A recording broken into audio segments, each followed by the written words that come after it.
Go. The Processing of Criminals by Logan Franco, Katie Ost, and Karyn Reed. From 1980 to 2008, the number of people incarcerated quadrupled from roughly 500,000 to 2.3 million. Today, the United States is 5% of the world's population, but has 25% of the world's prisoners. About $70 billion is spent on corrections yearly, and 2/3 of all prisoners will return to jail in their lifetime. When arrested on the spot or because of an arrest warrant, the accused will be handcuffed and read his Miranda rights. Then they will be transported to a jail.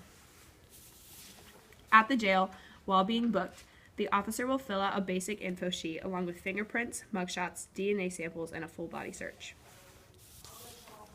At an arraignment, formal charges will be read, a lawyer will be appointed if the defendant cannot afford one. With legal counseling, the abuser will plead guilty or not guilty, and the judge will set bail. During a preliminary hearing, evidence will be presented and witnesses will be called from both sides in order to plan for trial. Pretrials are used to prevent from going to court. The prosecution and defense are in the presence of a judge while compromising a possible punishment. If a compromise is made, then there is no need for a trial. A trial can be held by a judge, a panel, or a jury, depending on which level of court the trial is held. Both the prosecution and defense present evidence and testimonies in order to persuade the ruling.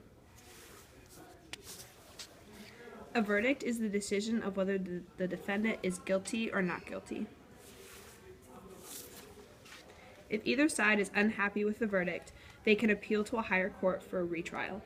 However, the Supreme Court is the highest court and their verdict will stand.